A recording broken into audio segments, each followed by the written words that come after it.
Voilà pour ce qui concerne les éléments.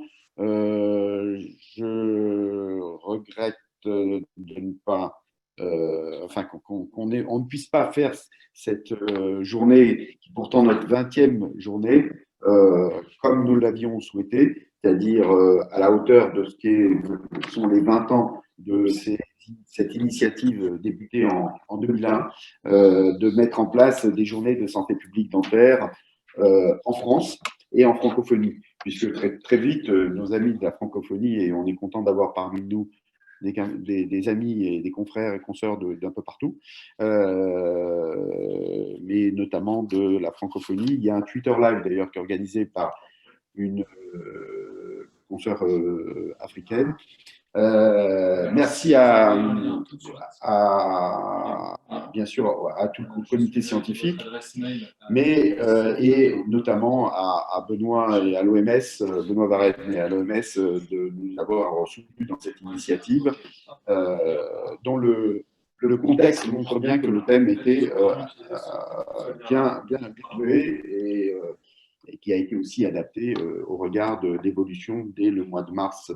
Ben, je vais laisser la parole donc à Madame Kennedy. Bon, ben écoutez, bonjour à toutes et à tous. Donc, je veux saluer Madame le professeur Anne-Marie Musset, qui est donc la présidente de l'Association française des acteurs de la santé publique bucco-dentaire, Madame le docteur Sylvie Briand et Monsieur le docteur Benoît Varenne, qui sont donc les présidents scientifiques, mesdames et messieurs. Donc voilà, je suis ravie d'ouvrir cette 20e journée de santé publique dentaire, dont le thème porte sur l'impact du Covid-19 en santé publique et santé orale. Cette année, effectivement, 2020 est une année très particulière à plus d'un titre. D'une part, le contexte sanitaire qui est lié à la pandémie virale, qui impose donc bien des restrictions dans la vie quotidienne de chacun et qui fait exploser les inégalités d'accès aux soins, qui se renforcent, hélas, dans notre pays. Les impacts sont bien sûr directs, mais aussi indirects et conséquents sur la santé, en particulier la santé dentaire, sujet qui fera l'objet d'études de cette demi-journée de travail. Mais nous sommes aussi à la veille des 30 ans du programme de prévention bucco-dentaire du Val-de-Marne que nous célébrerons en début de l'année prochaine 2021 et qui ouvre un nouveau cycle d'action. Donc, la démarche de prévention bucco-dentaire qui est portée par le département du Val-de-Marne a tout son sens, je pense encore plus aujourd'hui, à l'heure où, au printemps, durant 2 mois consécutifs, tous les cabinets dentaires ont été fermés, hors cadre de l'accueil des urgences, bien entendu. Donc, ce brusque arrêt des soins, la crise économique et sociale qui s'accentue et qui met à mal les principes d'équité et d'accès universel à la santé. Donc, la santé est un bien commun qui est révélatrice des avancées technologiques, mais aussi de fortes inégalités qui impactent tous les secteurs éducatifs, sociaux, économiques.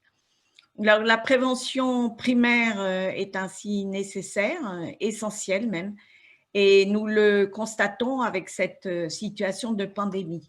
D'où l'importance d'avoir des services publics de proximité et acteurs de politique de santé publique au plus près de nos concitoyens, notamment, bien entendu, les plus fragiles.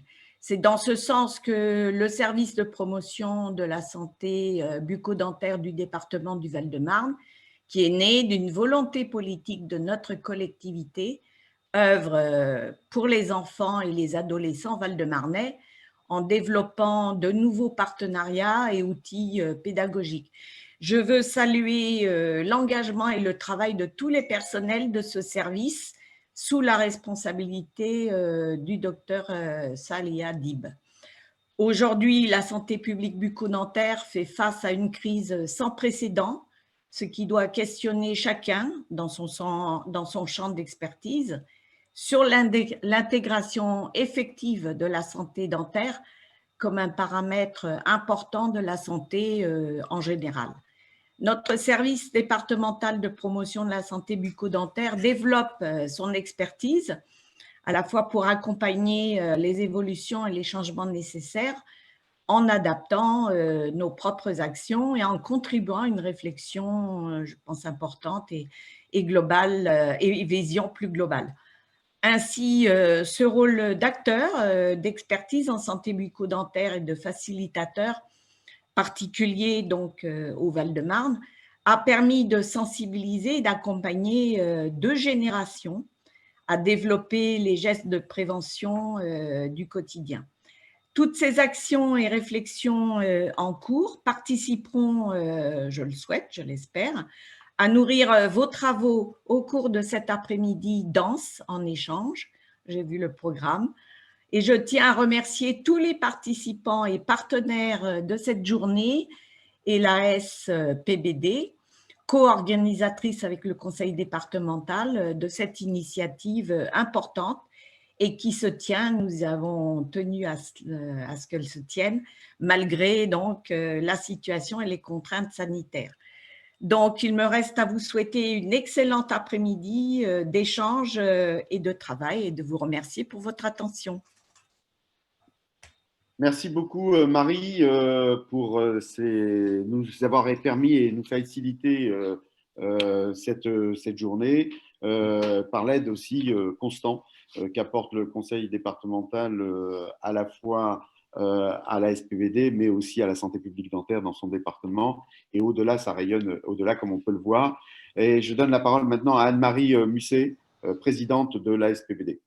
Madame la vice-présidente, Madame Kennedy, chers collègues, chers confrères, chers membres de la SPBD, chers amis aussi, au nom de tout le comité scientifique, je vous souhaite la bienvenue à cette 20e journée de la SPBD.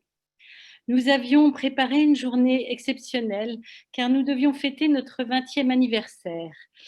Nous l'avons reporté afin de donner toute la mesure à cet événement que nous voulons exceptionnel. Nous avons longtemps hésité entre la suppression ou le maintien d'une journée cette année. Une solution mixte a d'abord été envisagée, puis en raison du second confinement, nous avons décidé de maintenir tout de même une réunion à distance, gratuite cette fois-ci. Vous pouvez tout de même nous soutenir en adhérant à notre association.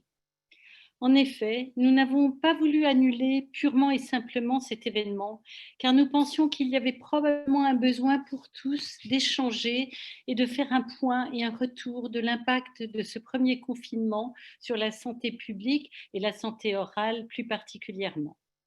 Et vous êtes aujourd'hui, vous serez près de 150 venant de tous horizons.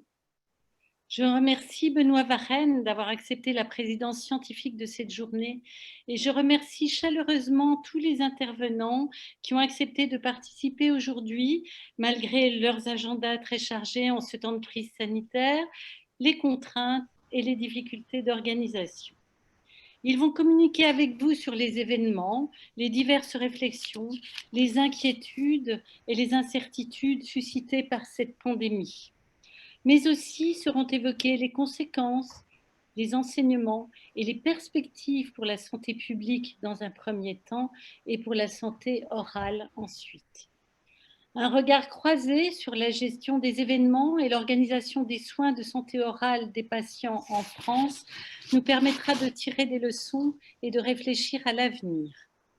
Nous nous interrogerons aussi sur la prise en charge globale des problèmes de santé de la population, prise en charge qui ne devrait jamais exclure la santé orale.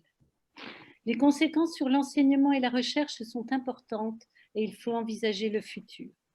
Enfin, un temps d'échange avec des acteurs de santé publique dentaire est prévu via le chat et le question-réponse du webinaire. Nous espérons que ce programme vous sera profitable et qu'il répondra à vos attentes. Je vous souhaite à tous une très bonne séance.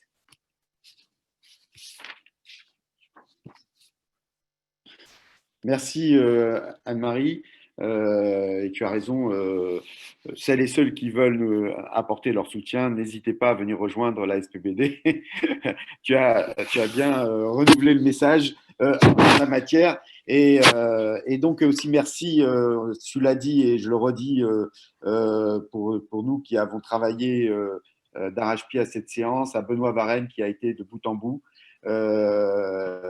le principal animateur de cette journée, avec d'ailleurs l'autre personne qui est Mathis Margot, voilà, de l'OMS, que je remercie beaucoup, et Sylvie Briand qui lui a permis aussi de participer à cette journée. Je vais laisser la parole donc pour ouvrir donc maintenant la partie scientifique à Benoît Varenne. Bonjour à tous, merci Fabien, merci Madame la Présidente, Anne-Marie et tous les collègues et amis qui sont présents aujourd'hui. Je vais faire court. Je pense que l'OMS, dans tous les cas, je représente avec ma collègue Margot, est très content de participer à cette initiative. Donc un grand merci à la SPBD pour l'avoir maintenue. Je crois qu'aujourd'hui on est tous conscients que les échanges, pour l'instant en tout cas, doivent se faire par vidéoconférence, et dans tous les cas, il n'y a pas de raison que ça se déroule pas aussi pour cette journée. Donc c'est une rencontre évidemment qui est organisée, comme déjà Madame Kennedy l'a dit, Anne-Marie aussi, à un moment très opportun.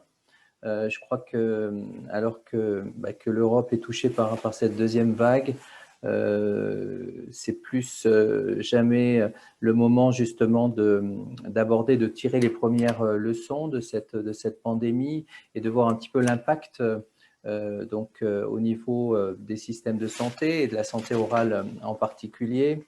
Au vu de la qualité donc des intervenants et des thématiques, je pense qu'on va avoir quelques heures vraiment tout à fait passionnantes, et j'espère que tous les participants justement vont pouvoir chatter dans leur petite case pour participer et poser des questions.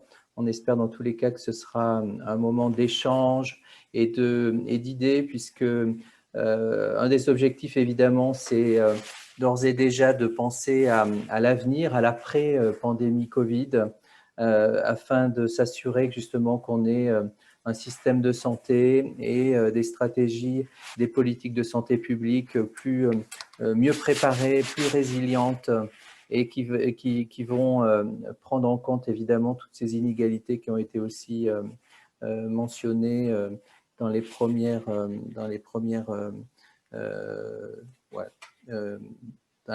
présentations. Voilà, je vais en rester là, et je vous souhaite à tous une excellente session. Merci. Merci donc Benoît, et je crois qu'on peut passer maintenant à cette deuxième phase, et on est pile dans les temps. Cette deuxième phase qui va permettre à Margot Mathis de nous exposer l'impact donc en santé publique aujourd'hui de ce coronavirus, de ce Covid-19, cette Covid-19. Je vais arrêter de partager mon écran et je vais lui laisser la parole. Voilà. Donc bonjour à tous, je m'appelle Margot Mathis, je travaille à l'OMS dans le département de gestion des risques infectieux, donc dans notre programme d'urgence. Donc pour faire plus simple, c'est le département qui s'occupe de gérer les épidémies et les pandémies à l'OMS. Donc ma présentation aujourd'hui sera très générale, très globale, axée sur les enjeux globaux de cette pandémie. Elle parlera de l'origine, de la diffusion de cette pandémie, et on verra un petit peu dans chaque phase d'évolution de la pandémie quels ont été les enjeux et quelles ont été les leçons apprises. Je pense que mon collègue Benoît parlera ensuite plus de tout ce qui est santé orale au niveau français et dans le monde. Donc juste pour remettre un petit peu dans du contexte, cette pandémie, pour tous les gens qui travaillent sur les maladies infectieuses, c'est pas vraiment une surprise non plus. Il y a de nombreux pathogènes qui sont connus pour infecter les humains, et il y en a de nombreux qui sont découverts chaque année. Certains d'entre eux sont responsables de graves crises sanitaires, et c'est le cas de ce nouveau coronavirus qui a été découvert à la fin de l'année 2019. Pourquoi c'est pas vraiment une surprise? Parce qu'en fait, on voit qu'il y a des facteurs de risque en ce moment qui s'amplifient vraiment, notamment avec nos manières de vivre. Donc, il y a des facteurs qui contribuent vraiment à la transmission de ces pathogènes, de ces virus, de ces bactéries, notamment lors de grands rassemblements, dans des populations qui sont très densément, dans des zones qui sont très densément peuplées, avec une explosion de tous les voyages internationaux, de tous les échanges internationaux. Les changements écologiques, mais aussi des changements sur nos manières de produire la nourriture et l'utilisation des espaces agricoles, avec notamment la déforestation qui aussi nous pousse à être beaucoup plus en contact avec des espèces animales qui peuvent nous transmettre certaines maladies. Et enfin, il y a certains facteurs qui aggravent la sévérité de la maladie. Donc, c'est le cas notamment des conflits, des guerres, l'accès aux soins limités dans certaines parties du monde avec des systèmes de santé assez faibles, les crises humanitaires, ce genre de facteurs. Donc, sur cette frise chronologique, vous pouvez voir que depuis le début des années 2000, on a déjà en effet été confronté à un certain nombre de crises majeures. C'était le cas notamment du SRAS en 2003, donc, qui était un autre coronavirus. Ça a été le cas en 2009 lors de la pandémie de grippe. Et on a eu d'autres événements majeurs comme choléra en Haïti en 2010, Ebola en Afrique de l'Ouest, une énorme épidémie d'Ebola en 2014-2015. Il faut savoir qu'on a toujours en cours une épidémie d'Ebola en République démocratique du Congo. Et du coup, à la fin de l'année 2019, cette épidémie est devenue une pandémie de Covid-19. En bas de cette frise, vous pouvez voir en fait des mécanismes de collaboration qui ont été mis en place par certains pays pour lutter contre ces menaces. Je ne vais pas tous les exposer, mais si vous avez des questions, on pourra revenir dans la session de questions et réponses sur cette frise et en parler un peu plus en détail. Donc ça, c'est juste pour un petit rappel historique, c'est que quand même l'OMS a vraiment été créé pour lutter contre les maladies infectieuses.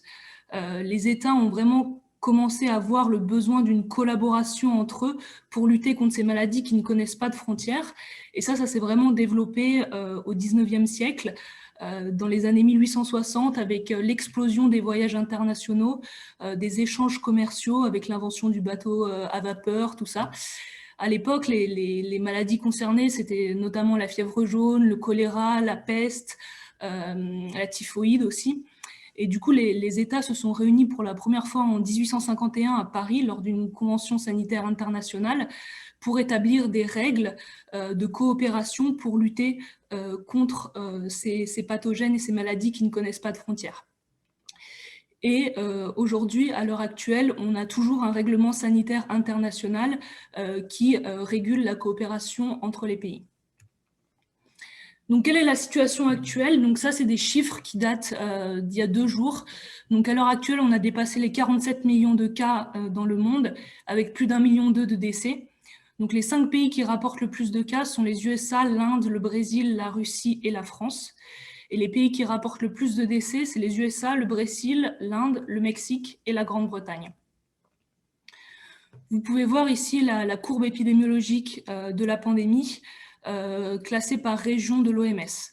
Et on peut voir effectivement que la seconde vague dont on parle en Europe est bien présente puisque la région européenne est représentée en vert sur ce graphique et on voit une explosion du nombre de cas sur la partie droite de la courbe.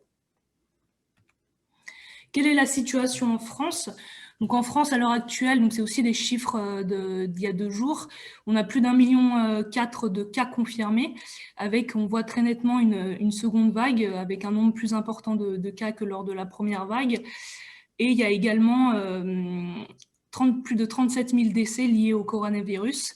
Et on voit que là, le nombre de décès lors de cette seconde vague est un peu moins important que lors de la première vague. Ça, c'est le cas partout en Europe. Actuellement, on voit une explosion du nombre de cas, mais le décès ne suit pas cette explosion du nombre de cas. On n'a pas autant de décès proportionnellement que lors de la première vague. Donc, je vais vous parler un petit peu des phases de cette épidémie devenue une pandémie et qu'est-ce qui s'est passé lors de chacune de ces phases. Donc, tout a commencé, vous le savez sûrement, donc en décembre 2019, lorsqu'en Chine, on repère un cluster de cas de pneumonie sévère.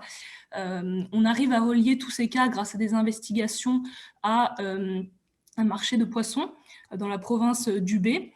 Et on constate que c'est une maladie respiratoire, donc il y a des formes bénignes, mais des formes aussi très sévères, particulièrement chez les patients les plus âgés ou avec des comorbidités.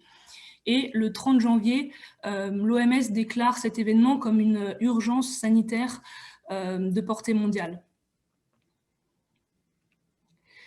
Donc, lors de cette phase 1, c'est vraiment essayer de collecter le maximum d'informations. On s'est rendu compte que c'était une maladie zoonotique, donc qui venait d'animaux. On ne sait toujours pas la source. Il y a des investigations en cours actuellement, donc avec des équipes internationales et locales en Chine. On a identifié que c'était un coronavirus. Donc, il y a 4 coronavirus qui sont connus pour infecter les humains. La séquence génétique de ce virus a été publiée dès le 11 janvier. Donc, c'est quand même assez rapide par rapport à ce qu'on pouvait voir il y a 15 ou 20 ans dans la gestion des épidémies. Et ça a permis le développement de tests diagnostiques assez rapidement. La question qui se pose vraiment en décembre-janvier, c'est est-ce que c'est possible de transmettre la maladie d'humain à humain? On n'a pas encore cette réponse à ce moment-là. Ce qu'il faut noter aussi lors de cette phase 1, c'est vraiment que la recherche et développement a commencé immédiatement. Et ça a été possible notamment à une initiative qu'on a lancée qui s'appelle R&D Blueprint. Donc, c'est une initiative qui a été lancée à la fin de l'épidémie d'Ebola en Afrique de l'Ouest, donc en 2015, et qui permet vraiment d'accélérer la recherche et le développement pour tout ce qui est vaccins, thérapeutiques et diagnostiques. Par exemple, avec ces protocoles accélérés, pour un vaccin, on peut en produire un en environ 18 mois, alors que normalement, c'est plus 7 à 10 ans. Ensuite, on constate donc, lors de la phase 2 que l'épidémie se répand très rapidement. Le 12 mars, il y a déjà plus de 118 pays qui sont affectés, avec plus de 120 000 cas et 4 000 décès. Donc, lors de cette phase 2, on collecte encore de plus en plus d'informations. On identifie certains événements qui sont amplificateurs, donc normalement les regroupements religieux, sportifs. On confirme que la maladie semble plus sévère chez les patients les plus âgés, donc avec une mortalité plus élevée chez ces patients plus âgés. Et le 11 mars, l'OMS caractérise cette épidémie comme une pandémie. Donc à ce moment-là, en fait, les pays vont mettre en place différents types de mesures de riposte contre cette épidémie-pandémie, puisqu'ils sont à des stades différents de transmission.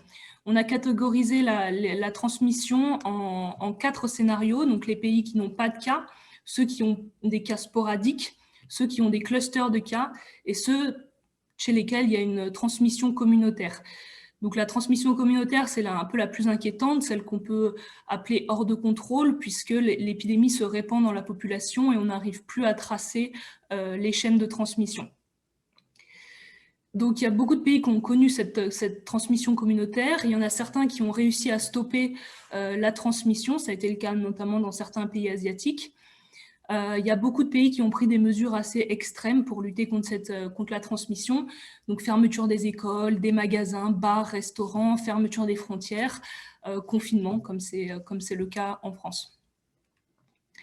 Et c'est vraiment là qu'on voit les systèmes de santé qui commencent à être sous pression.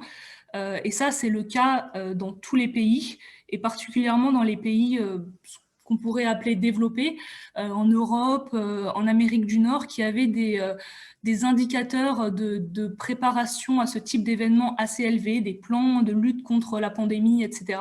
Mais on a vu que ces systèmes de santé étaient quand même aussi en difficulté. Donc déjà, les personnels soignants sont affectés, il y en a beaucoup qui meurent. Donc ça, c'est malheureusement quelque chose d'assez classique lors des épidémies, puisque les personnels soignants sont en première ligne. 14% des cas rapportés sont des personnes travaillant dans des structures de santé. Donc c'est assez énorme, c'est une surreprésentation, puisqu'on estime qu'environ 2 à 3% de la population générale sont des personnels soignants. On assiste à un manque de matériel, donc un manque, en France, on a vu un petit peu, si on peut appeler ça, le scandale des masques, mais ça correspond à tous les équipements de protection individuelle.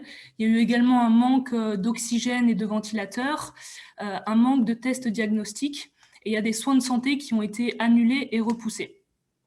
Et concernant ces soins de santé qui ont été annulés, donc je suis désolée, les 3 diapositives qui arrivent sont en anglais, je n'ai pas tout traduit, mais l'OMS a effectué un sondage dans 105 pays concernant les services de santé essentiels, et 90% des pays ont rapporté des perturbations importantes dans les soins primaires et les soins de santé essentiels.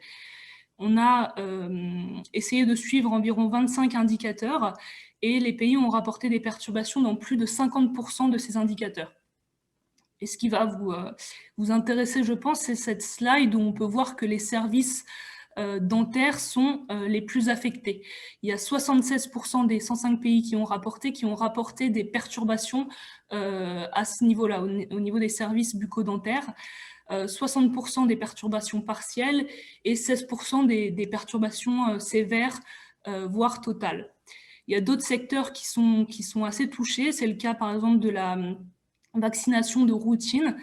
Donc ça, c'est assez inquiétant pour nous parce qu'on estime que cette épidémie de Covid a mis plus de 80 millions d'enfants maintenant à risque d'attraper une maladie comme la polio, la diphtérie ou la rougeole, alors que ces maladies sont quand même facilement prévenues avec la vaccination. Il y a 25 indicateurs, mais on peut voir aussi des soucis, par exemple, de santé mentale, avec de la dépression, du stress face à l'inconnu de la maladie, face à l'inconnu de la situation économique, etc. Donc tout ça, c'est des facteurs qu'il faut prendre en compte dans les plans de préparation aux épidémies et aux pandémies. Donc ces perturbations étaient dues à l'offre et à la demande, on peut dire. Donc au niveau de la demande, c'est les patients qui d'eux-mêmes ne se présentaient pas dans des services, dans des structures de santé, qui ont préféré repousser leurs soins pour éviter d'être confrontés, par exemple, à des cas de Covid dans les hôpitaux. C'est un souci parce que, donc là, j'ai pas les chiffres exacts, mais on a vu qu'il y a une baisse de détection, par exemple, de cancer dans le monde. Ça risque de poser des problèmes dans la suite. Et on voit également qu'il y a au niveau de l'offre, donc c'est les hôpitaux, les structures de santé elles-mêmes qui ont refusé, annulé des soins de santé considérés comme non essentiels puisque leurs services étaient déjà saturés.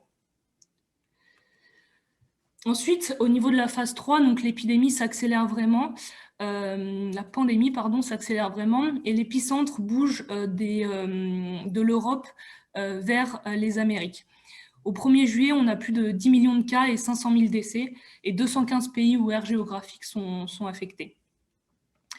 Et c'est vraiment lors de cette phase 3 que se révèle que cette crise sanitaire est également une crise économique et sociétale, avec toutes les restrictions nationales qui ont été mises en place, qui ont un fort impact sur le tissu économique, sur la santé des entreprises, mais aussi sur les individus. Beaucoup sont au chômage. Il y a des secteurs qui sont particulièrement touchés, c'est le cas du secteur aérien, du tourisme, mais aussi par exemple de la restauration avec la fermeture des restaurants. Au même moment, avec la première vague qui est passée, il y a les pays qui réduisent beaucoup leurs restrictions, qui réouvrent les frontières, qui réouvrent les écoles. Ça s'est passé comme ça en France et en Europe. Donc ce qu'il faut voir, c'est que cette pandémie aura un impact pas seulement sanitaire, mais également sur le développement dans de nombreux pays dans le monde. Au niveau de la sécurité alimentaire, on a estimé que le nombre de personnes en insécurité alimentaire pourrait doubler d'ici à la fin de l'année. Et c'est pas rien, vu que déjà avant cette pandémie, il y avait 820 millions de personnes qui étaient considérées en insécurité alimentaire. Il y a également beaucoup d'écoliers qui ne vont plus à l'école et qui n'ont plus accès aux repas à la cantine. Et dans certains pays, pour certaines familles défavorisées, c'est parfois leur seul accès à de la nourriture. Cette pandémie va également avoir un impact important au niveau de la croissance mondiale, donc du PIB. Et il faut savoir que chaque point de PIB en moins, ça correspond à plus 700 000 enfants en retard de croissance. Enfin, au niveau de la pauvreté, donc ici ce sont des données de la Banque mondiale. On estime que la Banque mondiale a estimé qu'avec cette pandémie va mettre plus de 80 108 à 115 millions de personnes de plus en situation d'extrême pauvreté en 2020. Et ça correspond à un retour en arrière des efforts de la lutte contre la pauvreté de 3 ans environ. Lors de cette phase 3, on continue d'accumuler des connaissances et notamment sur la transmission.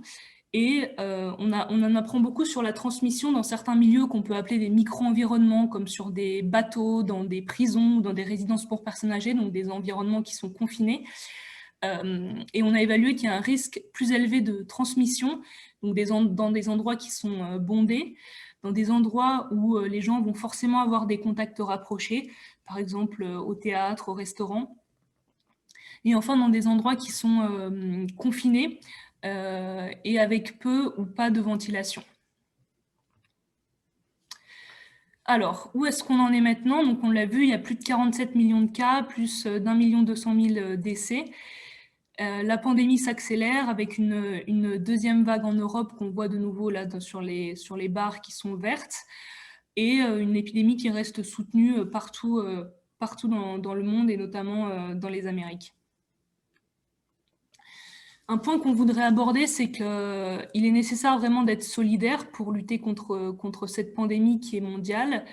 Et l'OMS, avec des partenaires, a lancé ce qu'on appelle l'ACT Accelerator, donc c'est Access to COVID-19 Tools Accelerator, en avril.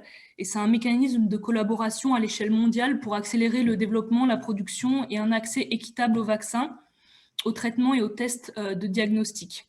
Donc, on a vu que tous les partenaires ont réussi à sécuriser 2 milliards de doses de vaccins pour la fin de l'année 2021, 245 millions de thérapeutiques pour les pays à faible revenu jusqu'à la mi-2021 et enfin 500 millions de diagnostics, de tests diagnostiques également pour ces pays jusqu'à la mi-2021. On a actuellement environ 200 vaccins qui sont en cours d'évaluation et on a 10 qui sont en essais cliniques de phase 3. Du coup, c'est des essais cliniques à large échelle. Au niveau des traitements, il y a un traitement qui a été jugé comme efficace chez les cas sévères, donc c'est la dexaméthasone.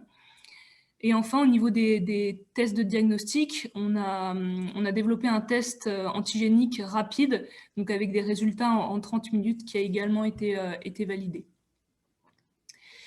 Donc, quelle perspective? Donc, l'OMS recommande vraiment d'agir aujourd'hui avec les outils que nous avons. C'est pas une stratégie d'attendre, par exemple, pour un vaccin hypothétique à venir l'année prochaine. Donc, il y a quelques priorités. C'est vraiment isoler et soigner les malades, continuer de collecter des données et accumuler des connaissances afin de mettre à jour nos recommandations sur ce qui est la source du virus, les facteurs de risque, la sévérité, la transmission, les effets sur le long terme également. Il faut renforcer la surveillance, la capacité de diagnostic et le suivi des contacts. Il faut également renforcer l'engagement communautaire pour donner aux populations les moyens de se protéger contre cette maladie et également de lutter contre ce qu'on appelle l'infodémie. Il faut adopter une approche fondée sur les risques pour instaurer des mesures de santé publique, notamment en ce qui concerne les voyages internationaux. Continuer le développement de vaccins thérapeutiques et tests de diagnostic. Maintenir les soins de santé primaires essentiels et impliquer le secteur privé dans toutes ces mesures. En ce qui concerne des enjeux internationaux, on a actuellement une revue indépendante de la réponse et de l'état des préparations des pays à un niveau mondial qui a été lancée cette année et qui donnera un rapport sur l'état de préparation des pays lors de notre prochaine Assemblée mondiale en mai. Donc, c'est un comité qui est notamment en charge de voir si les indicateurs qu'on a et qui ont, par exemple, donné des scores très importants en termes de préparation pour les États-Unis, pour la France, pour d'autres pays européens, est-ce qu'ils sont valables quand on voit la situation actuelle de réponse face à cette pandémie. Il y a également une revue du règlement sanitaire international qui est en cours. Donc, le règlement sanitaire international, je vous ai dit, c'est le document qui régule un peu la coopération entre les pays pour gérer les risques infectieux. Ce document avait été révisé en 2005 à la suite de l'épidémie de SRAS, donc un autre coronavirus, en 2003. Et voilà, c'est ce comité qui est en charge de cette revue devra estimer si les mécanismes qui sont mentionnés au sein de ce RSI sont toujours valables et d'actualité pour lutter contre les risques infectieux actuellement. Je vous ai juste mis une petite slide, c'est ma dernière sur l'infodémie. Donc c'est un sujet qu'on prend très à cœur à l'OMS et on a toute une équipe qui travaille dessus. L'infodémie, c'est vraiment un tsunami d'informations, c'est l'abondance d'informations qui soient vraies ou fausses et qui peut vraiment perturber la réponse puisque les gens, les décideurs politiques sont un peu perdus dans cette abondance d'informations. Donc, si vous voulez, lors de la session de questions et réponses, on pourra l'aborder, ce sujet.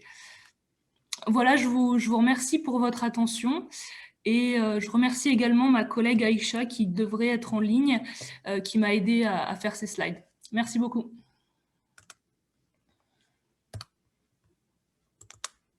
J'active mon micro. Voilà, merci à Margot. On avait choisi de fait, d'abord, on est très heureux de votre intervention parce que franchement, elle permet de mettre tout le monde au même niveau d'information et de connaissances, même si je pense que beaucoup de choses ont été connues par tous celles et ceux qui sont présents aujourd'hui, mais il n'en reste pas moins que la vision globale est toujours fondamentale en la matière, et je pense qu'elle va être complétée par celle de Benoît, à qui maintenant je vais demander de prendre la suite de manière à ce qu'après on fasse un bloc de questions sur vos deux interventions, si vous en êtes d'accord. Et à toi, Benoît, maintenant. Et merci encore à Margot, Mathis. Donc, je vais commencer. Donc, mon intervention va porter principalement justement sur l'impact de cette pandémie, évidemment en ce qui concerne les services de santé orale dans le monde, et puis peut-être poser quelques questions, évidemment tirer les premiers enseignements qu'on a. Hein. Il faut être bien conscient évidemment que ce sont uniquement des premières leçons qu'on peut tirer. On est bien loin d'être, comme vous l'avez compris tous avec la présentation de Margot, donc on est loin d'être sorti de cette pandémie. Donc premier enseignement, et puis évidemment débuter la réflexion, le questionnement sur comment reconstruire en mieux les systèmes de santé et le modèle en santé orale qui nous concerne plus particulièrement. Juste une petite dia pour vous présenter juste les trois stratégies prioritaires de l'OMS pour les 5 prochaines années. Et on voit que, évidemment, la couverture santé universelle, c'est une des trois piliers du programme de travail de l'OMS. Répondre aux urgences sanitaires, évidemment, là on voit combien ce programme de travail est important à ce moment-là et depuis presque une année. Et puis tout un ensemble de programmes évidemment qui sont là pour promouvoir une vie saine et le bien-être des populations. Donc tout ça pour dire que le programme de santé orale, en tout cas au niveau de l'OMS, eh bien, contribue et est associé à principalement au départ la couverture santé universelle et la promotion de la santé, mais aujourd'hui évidemment il est aussi actif dans le domaine de la réponse à apporter à la pandémie. Donc, au niveau des ampleurs des perturbations des services de santé, donc Margot, je vais revenir sur l'enquête, le sondage qu'a fait référence Margot, puisqu'il est particulièrement important. Hein. Il a été, donc, juste pour être précis, il a été fait ce sondage entre mars et juin de cette année, est publié le 27 août 2020. Donc, 95 pays ont répondu à cette enquête. Et on voit, si vous voulez, sur cette première diapo, que l'ensemble des régions ont été touchées, alors avec des ampleurs plus ou moins différentes. Mais pour ce qui concerne l'Europe, on voit très bien qu'en moyenne, donc 40% des services de santé essentiels. Donc, c'était un groupe, comme l'a précisé Margot, de 25 services de santé qui ont été évalués. Et donc, en moyenne, donc 40% de ces services de santé considérés comme essentiels ont été partiellement ou totalement perturbés pendant cette période de première vague. On voit aussi, même si on a peut-être eu l'impression en France en particulier, mais en Europe en général, que la perturbation a été très importante, on s'aperçoit que dans les autres régions du monde, et en particulier dans les pays à revenus faibles ou intermédiaires, eh bien que cette perturbation a été encore plus importante. Donc, je pense qu'il faut garder ça à l'esprit, dans le sens où en Europe, ça a été extrêmement difficile et à nouveau, on rentre dans cette phase-là, mais dans d'autres pays du monde et dans d'autres contextes, c'était encore plus sérieux. Donc, voilà, comme l'a aussi rapidement précisé Margot, donc c'est les services dentaires qui ont été affectés le plus, hein, pour certaines raisons qu'on connaît bien. Évidemment, c'est dans le cadre des mesures de santé publique qui ont été prises, hein, les confinements, mais aussi en raison du risque particulier, évidemment, que les soins dentaires font face au cours d'une pandémie, et en particulier, on reviendra là-dessus par la suite, donc concernant les procédures génératrices d'aérosols. Donc, on voit à travers ce tableau donc, les services de réhabilitation aussi, mais aussi les programmes de prévention, les maladies non transmissibles. C'est un sérieux problème actuellement, puisqu'on sait maintenant que les gens qui souffrent évidemment de maladies chroniques, telles le cancer, le diabète, l'obésité, etc., sont d'autant plus à risque en cas de contraction de la Covid. Et donc, on voit qu'il y a tout un ensemble de programmes et de services qui ont été touchés durant cette période entre, encore une fois, mars et juin. Donc, rapidement aussi, les raisons de cette perturbation. Encore une fois, je parle des services de santé essentiels et non pas uniquement les services dentaires. On s'aperçoit bien évidemment qu'il y a un ensemble de raisons qui ont été décrites par les pays. Donc, c'est en effet un mélange de facteurs liés à la demande et à l'offre. Donc qui a été responsable de l'interruption des services. On pourrait citer par exemple donc, du côté de la demande en soins, donc les raisons les plus évoquées ont été les patients qui ne se présentent pas à des soins ambulatoires, donc ça c'est pour 76% des cas, l'arrêt des transports publics ou gouvernementaux donc, qui entravent aussi l'accès, les difficultés financières rencontrées pendant l'épidémie.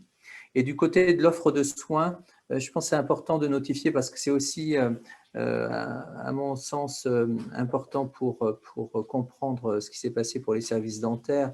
C'est évidemment l'annulation des soins de routine non urgents dans 66% des cas.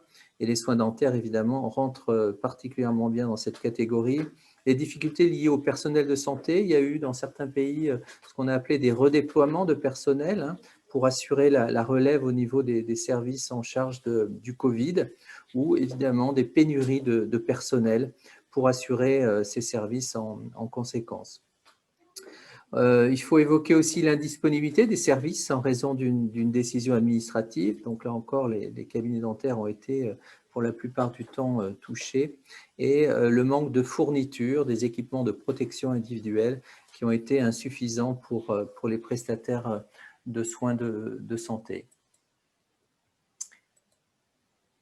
En matière de stratégie d'atténuation pour faire face aux perturbations, donc la plupart des pays, évidemment, ont réagi, ont tenté de faire face à cette situation, alors avec des stratégies différentes et des moyens, des ressources malheureusement aussi très différents entre le pays. Donc, ce qui est intéressant de noter à ce niveau-là, c'est qu'il y a eu donc évidemment ce qu'on a appelé le triage et d'identifier les priorités, les cas prioritaires ou les patients prioritaires, donc afin de les prendre en charge et éviter qu'ils ne soient dirigés vers des services qui sont soit fermés ou qui étaient en pénurie de personnel. Alors, parmi les autres approches fréquemment signalées, et ça c'est un point certainement qui va être discuté un peu plus tard au cours de cette session, c'est le déploiement de ce qu'on peut appeler la télémédecine pour remplacer les consultations en personne. Dans 63% des cas, des pays donc ont répondu avec cette stratégie. Le transfert des tâches, aussi la délégation des rôles, les ajustements dans les prescriptions, la distribution des médicaments. Je crois qu'en France aussi, c'est quelque chose qui a été mis en place assez rapidement pour que les gens puissent aller à la pharmacie pour faire face à une infection ou à des douleurs. Ensuite, évidemment, il y a eu des campagnes de sensibilisation, d'information en direction de la communauté dans la majorité des pays. On peut aussi noter que 14% des pays ont décidé de supprimer les frais de consultation pour essayer de faciliter l'accès aux gens pendant cette période particulièrement critique. Alors, je voulais aussi, en complément de ces chiffres qui sont mondiaux, au niveau mondial, donc j'ai quelques données intéressantes et qui sont en fait une illustration un petit peu de ce qui vient d'être dit pour les services dentaires. Donc, j'ai des données qui viennent du Royaume-Uni et là, on voit très bien sur ces courbes, donc la verte liée au nombre de contacts adultes et donc la courbe bleue pour les enfants, que le nombre de contacts de patients vus donc par mois a complètement chuté, évidemment à partir de mars, lorsque le Royaume-Uni a connu aussi la première vague de la pandémie. Une autre courbe intéressante qui confirme évidemment, c'est le type d'actes qui ont pu être faits pendant cette période-là. Et on voit évidemment que la courbe bleue, donc c'est le nombre de dents qui ont été soignées, qui s'écroule aussi radicalement, et le nombre de dents extraites pendant cette période, avec un regain évidemment à partir de juin-juillet, lorsque les cabinets dentaires ont réouvert.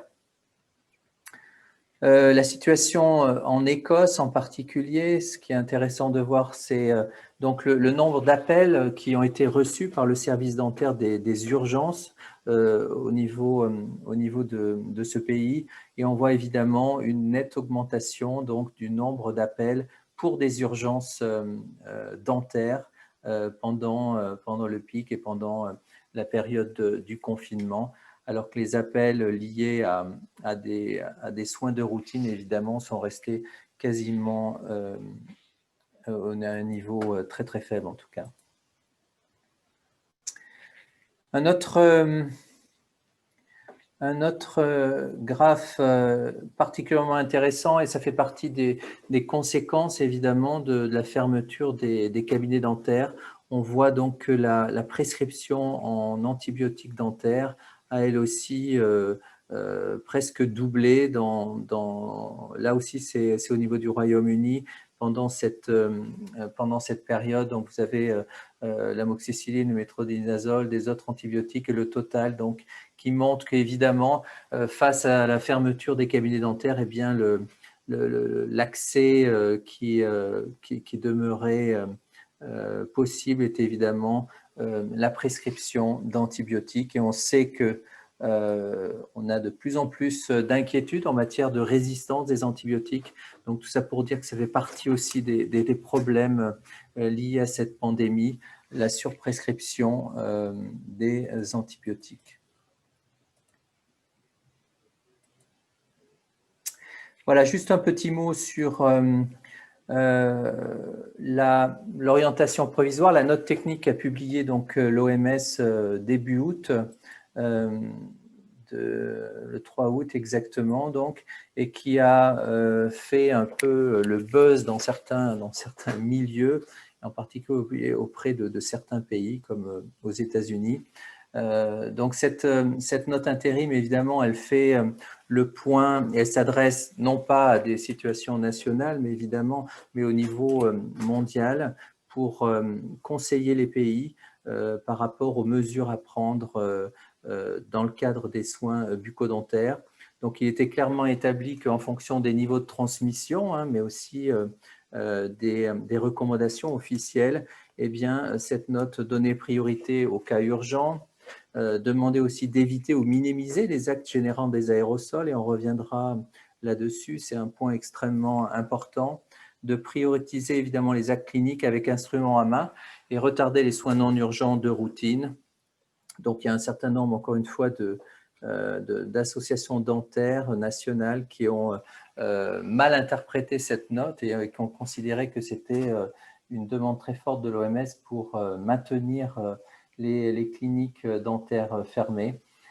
Cette note aussi donne un ensemble de mesures, évidemment, pour prévenir et réduire le risque de transmission au cours d'une visite dentaire, tel le dépistage et triage, les procédures de prévention et de contrôle des infections pendant les traitements. Voilà. Donc, quels sont les premiers enseignements liés à la pandémie? Encore une fois, il est bien trop tôt pour tirer tous les enseignements, mais dans tous les cas, je pense que c'est important de ne pas attendre plus longtemps pour tirer un certain nombre de leçons. Donc la première, évidemment, et ça les chiffres sont assez clairs, même si ces chiffres datent un peu, l'OMS est en train justement de programmer une nouvelle enquête du même ordre pour comparer aujourd'hui ce qu'il en est. Mais on peut dire sans aucun doute que le système santé orale en général a été particulièrement perturbé dans la plupart des pays en raison des mesures de santé publique visant à contenir la programmation, mais encore une fois aussi lié à la nature des interventions médicales, puisque les soins dentaires sont les seuls justement qui génèrent ces aérosols et qui sont, on le sait aujourd'hui, certainement un facteur important dans la transmission du virus de personne à personne. Cette pandémie a suscité et certainement continue à susciter pour un certain nombre de temps des inquiétudes, des craintes, tant auprès des prestataires, donc des chirurgiens dentistes et des autres personnels de santé qui travaillent au niveau des soins dentaires, que chez les patients, justement par rapport à ce risque de contracter ou de disséminer le virus. Un autre point, donc la Covid et les maladies non transmissibles se renforcent mutuellement, je pense qu'on peut le dire comme ça, et affectent de manière disproportionnelle les communautés les plus pauvres et les personnes les plus vulnérables dans de nombreux pays. Il est certain aujourd'hui, même si on manque de chiffres, qu'en effet les inégalités existantes en termes d'accès aux soins essentiels bucco-dentaires seront d'autant plus amplifiées au cours de cette pandémie. Juste pour rappeler, évidemment, quand j'évoque le système de santé orale, c'est à la fois les soins, mais c'est aussi la recherche, l'éducation et les campagnes de prévention qui peuvent être mises en place au niveau des pays. Donc, cette situation a évidemment relevé un certain nombre de défis, certains diront de manquements liés à l'absence de préparation et de réponse des services de santé orale, mais encore une fois, je pense que tous les services et tous les secteurs de la santé au-delà ont été surpris par l'ampleur de cette pandémie. Donc, je pense qu'il n'y a pas de honte, en tout cas, à évoquer cela. Ce qui est important, c'est que justement, et on reviendra après, de préparer l'avenir et comme l'a, à mon avis, bien noté Margot, ce genre de pandémie, il y en a eu dans le passé, il y en aura forcément dans l'avenir. Donc, je crois qu'il faut considérer ce genre de situation dès à présent pour préparer mieux l'avenir et un système de santé plus résilient. Un mot sur les coordinations nationales en santé orale au niveau des ministères de la Santé. Ce qu'on a pu noter au niveau de l'OMS, c'est que les pays justement qui avaient des coordinations fortes au niveau national en santé orale, des départements de santé publique bucco-dentaire, etc., ont été en règle générale plus actifs et plus répondants en matière de réponses apportées. Une absence ou un retard de reconnaissance dans certains pays, dans de nombreux pays, on a eu beaucoup de retours là-dessus par les autorités sanitaires des services dentaires en tant que chaînon dans le parcours de soins des patients. Alors, on pourra revenir sur les raisons. On sait qu'on peut remonter un peu dans l'historique et pourquoi la santé orale demeure malheureusement dans beaucoup de pays, dans beaucoup de contextes, quelque part isolée par rapport à la santé et au système de santé en général. Évidemment, la réouverture des services, qui est le cas dans la plupart des pays à revenus élevés, eh bien, elle s'accompagne d'importantes adaptations des modalités de service et de travail. Alors, la question se pose du coup, évidemment, pour la société, pour les praticiens aussi, pour les patients, mais aussi, il ne faut pas oublier qu'un certain nombre de pays n'ont pas les moyens, évidemment, qui ont été développés en Europe en particulier, aux États-Unis, et qui ont encore à faire face à de nombreux problèmes. J'ai eu récemment des contacts avec l'Algérie, qui depuis 8 mois donc n'a pas réouvert les services de santé publique bucco-dentaire. En Amérique latine aussi, au Pérou en particulier, de nombreux services dentaires restent fermés, tout simplement parce qu'il n'y a pas accès ou très difficilement ou à des coûts extrêmement importants de tous ces équipements de protection individuelle qui sont indispensables aujourd'hui pour les soins dentaires. Notre aspect extrêmement important, c'est les informations disponibles pour appréhender la situation et sont vraiment insuffisantes et de qualité inégale. Donc, il y a tout un travail à faire sur ces aspects-là.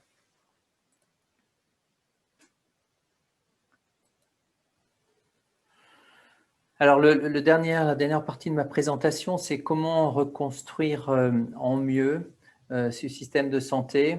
Donc, j'ai essayé de classifier un petit peu les choses à court terme. Qu'est-ce qui semble extrêmement important aujourd'hui de mettre en place et à réaliser? Tout d'abord, c'est évidemment les équipements de protection individuelle qui doivent être mis à la disposition des personnels de santé et aussi accompagner ces équipements avec évidemment augmenter les capacités du personnel et les formations pour s'assurer qu'à la fois le personnel soignant, mais aussi le personnel qui accompagne et qui travaille au niveau administratif, en France, ça va être les assistants, ça peut être les secrétaires, etc., qui est vraiment un niveau de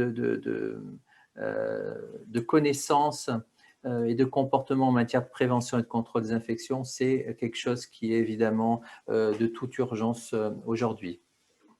Il faut évoquer aussi les informations qu'il faut diffuser en direction donc des individus et des communautés pour s'assurer justement qu'il n'y ait pas trop de fausses informations ou de fake news qui circulent dans le domaine dentaire, ce qui a été le cas à de nombreuses reprises. Au niveau de l'OMS, on veut croire que cette expérience en matière de pandémie et de soins essentiels soit véritablement le point de départ d'une réflexion afin que dans les pays, on puisse mettre en place et tester un concept de service de santé bucco-dentaire essentiel qui comprend donc des interventions sans l'utilisation donc de procédures génératrices d'aérosols et qui donne la priorité aux procédures non invasives. On a, et il y a de plus en plus de publications là-dessus, l'impression que le monde dentaire, le monde des soins dentaires, il y a eu une sorte de fuite en avant vers toujours plus de technologies, de très hautes technologies, qui ont essentiellement augmenté les coûts des soins dentaires, donc qui ont augmenté les inégalités d'accès aux soins dentaires, mais sans pour autant améliorer la qualité des soins auprès des patients et qui n'ont pas répondu mieux, qui n'ont pas aidé à répondre mieux aux besoins et à la demande de ces patients. D'autres activités qui seraient intéressantes à mettre en œuvre à moyen terme et qui demandent, elles, beaucoup plus de temps, c'est évidemment intensifier la recherche opérationnelle sur la télémédecine et les solutions technologiques numériques. On a beaucoup entendu parler, il y a énormément d'initiatives, on a toujours du mal à comprendre un peu quels sont les avantages de ces nouvelles technologies. Et là, encore une fois, je fais une différence avec la technologie, la haute technologie pour les soins dentaires. On sait qu'il y a dans ce domaine-là de nombreux projets en cours, et c'est en effet un domaine où il faudrait investir, et il faudrait vraiment que les gens au niveau de la recherche, au niveau de l'éducation puissent travailler sur ces secteurs-là pour montrer, apporter les évidences de l'importance de ces nouvelles technologies. Un autre aspect qui me semble extrêmement urgent et sur lequel malheureusement on a peu d'évidence scientifique ou très difficile, et là il y a vraiment certainement des équipes de recherche avec des praticiens aussi évidemment à mettre en place pour produire les preuves sur le niveau de risque de transmission par voie aérienne lors de la réalisation de procédures génératrices d'aérosols. Je crois que c'est un des points les plus critiques actuellement. Tant qu'on n'aura pas ce niveau d'évidence, il va être extrêmement compliqué de prouver la part justement de risque de transmission entre patients et praticiens au cours des soins dentaires. Donc là, il y a vraiment quelque chose d'extrêmement urgent à mettre en place dans différents pays pour apprendre et améliorer les connaissances. Il y a tout un travail aussi plus sur les lignes directrices, les recommandations, les directives plus politiques qui ont été publiées au cours des derniers mois pour en tirer les leçons, pour préparer encore une fois mieux la suite en matière de politique de santé liée au Covid. Repenser la place et la priorité de la santé orale dans le système de santé avec une vision plus de santé publique, ça fait partie aussi évidemment des sujets d'actualité pour l'OMS et pour la plupart des pays. Ma diapo de conclusion, donc la Covid nous a rappelé que les pandémies ne connaissent pas de frontières. Ce n'est pas quelque chose qui est nouveau, mais en tout cas, on en est convaincu aujourd'hui. On avait été, dans certains pays d'Europe, protégés depuis pas mal de temps sur ce genre d'événements. Donc l'importance, en conséquence, d'élaborer des stratégies en santé orale nationale, évidemment, mais régionale. On reste persuadé qu'à l'échelle régionale, au niveau de l'Union européenne, eh bien, il y a des initiatives à prendre et qui pourraient être très efficaces dans ce genre de situation.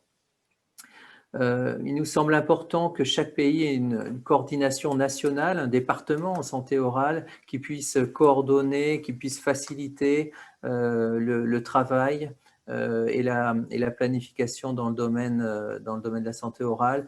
Évidemment, des équipes interdisciplinaires aussi au niveau régional, au niveau local qui sont aussi essentielles, et ce qui a certainement manqué en France de mon point de vue. Voilà, donc je vais finir simplement en lançant un petit peu l'idée de comment repenser un système de santé orale intégré au système de santé général, plus résilient face à des événements comme la pandémie du Covid, centré sur la personne pour être sûr qu'on réponde à la demande de la personne et que ce ne soit pas forcément le système de soins ou le dentiste lui-même qui prennent l'initiative. Évidemment, un système de santé qui repose sur les évidences scientifiques. Voilà, je vous remercie et je passe la parole à Fabien, je pense. Merci. Merci beaucoup à toi. En l'occurrence, c'était vraiment très riche.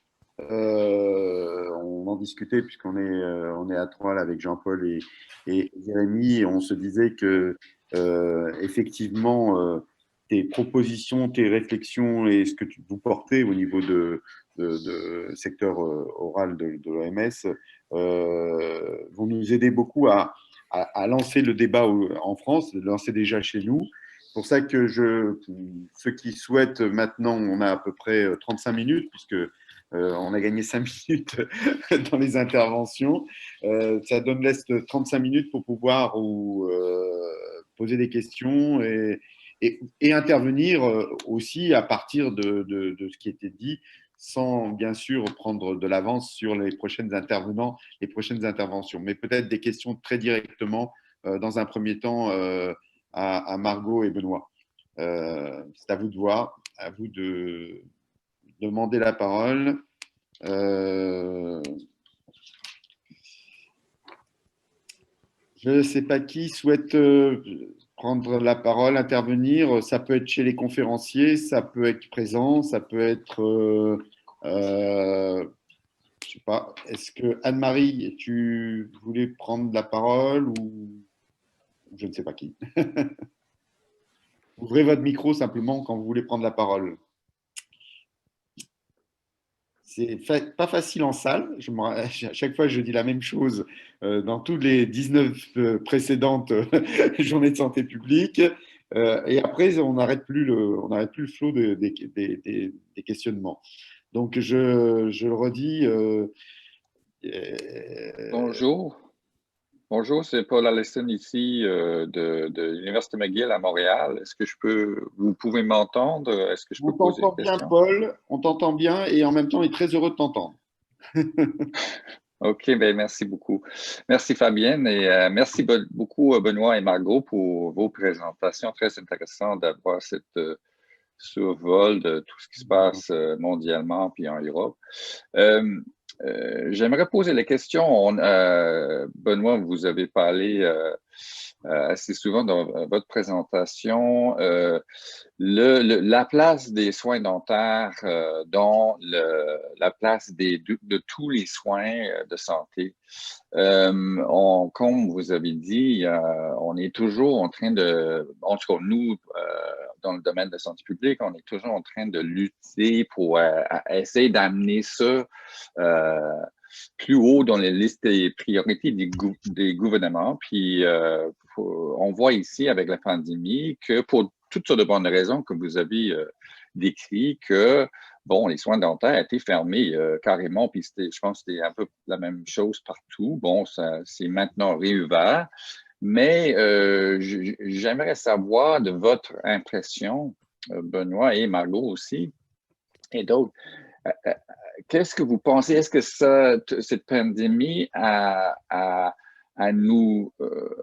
changé la possibilité d'amener l'importance des soins dentaires et la santé dentaire auprès des gouvernements? Ou est-ce que maintenant ça devient plus important parce qu'ils voient que c'est quand même quelque chose d'important, il y a des urgences à régler, ou est-ce que maintenant c'est moins important parce qu'ils ont d'autres choses plus importantes à régler, ou ça change rien après tout? Je ne sais pas si vous voulez répondre. S'il y a aussi Alice qui voulait la parole dans les participants, je lui ai ouvert la possibilité de parler. Donc, si elle veut, Alice, intervenir, il faut qu'elle ouvre son micro. Sinon, en attendant, peut-être, je ne sais pas, Margot et… Oui, mais je veux bien. Merci Paul. Et content de te voir et de t'entendre. La réponse n'est pas si simple que ça. Moi, mon impression, évidemment, c'est que c'est pas cette pandémie qui va faire changer la place de la santé orale parmi justement les responsables de santé publique et ceux qui ont entre les mains justement les programmes de santé dans les pays. Mais je crois qu'il y a un vrai travail à faire de la communauté en santé orale, c'est-à-dire les praticiens, les gens impliqués dans la santé publique dentaire et dans l'éducation. Je crois que c'est vraiment un travail collectif, une réflexion de fond justement sur ces questions que tu as abordées. On sait que aujourd'hui, et c'est vrai pour même au sein de l'OMS, il y a tellement de priorités, il y a tellement d'affections et de problèmes à résoudre. Et il y a malheureusement de moins en moins d'argent alloué à la santé, malheureusement, que de pousser et de promouvoir la santé orale, c'est vraiment une question délicate. Par contre, on connaît quand même certaines stratégies ou certaines activités d'intervention qui pourraient améliorer la situation. Je crois que il y a une partie des solutions au niveau universitaire. Je crois qu'il faudrait véritablement former plus de dentistes ou de responsables santé orale dans le domaine de la santé publique. Il faudrait aussi arriver à donner plus de priorité à la recherche en santé publique, opérationnelle en particulier. Et donc, il faudrait vraiment créer des groupes de personnes, en incluant donc les jeunes praticiens, etc., pour justement essayer de penser justement quel système de santé on voudrait, comment lutter contre les inégalités, etc. Donc, il y a beaucoup de questions à répondre. Il faut que ça vienne évidemment des responsables eux-mêmes qui sont en charge, encore une fois, des soins, mais aussi de la formation, de la recherche, afin que justement on puisse proposer un ensemble de mesures qui seraient adressées aux responsables de la santé publique en général, des systèmes de santé pour une meilleure intégration et prise en charge. On sait qu'il y a des approches au niveau interdisciplinaire, encore une fois de la formation et des pratiques qui pourraient être extrêmement pertinentes dans le cadre d'une réflexion de soins de santé primaire, quelle est la place à donner. Donc il y a un ensemble de questions où il y a à mon avis des solutions qui existent, et qui doivent être évidemment mis en musique, j'allais dire, afin que justement on puisse trouver une place, la place qu'elle mérite en tout cas dans le système de santé. J'arrête là. Je ne sais pas si Margot veut aussi… Oui, juste peut-être un petit mot. Donc, je pense que Benoît est plus à même de répondre sur tout ce qui est santé bucco-orale.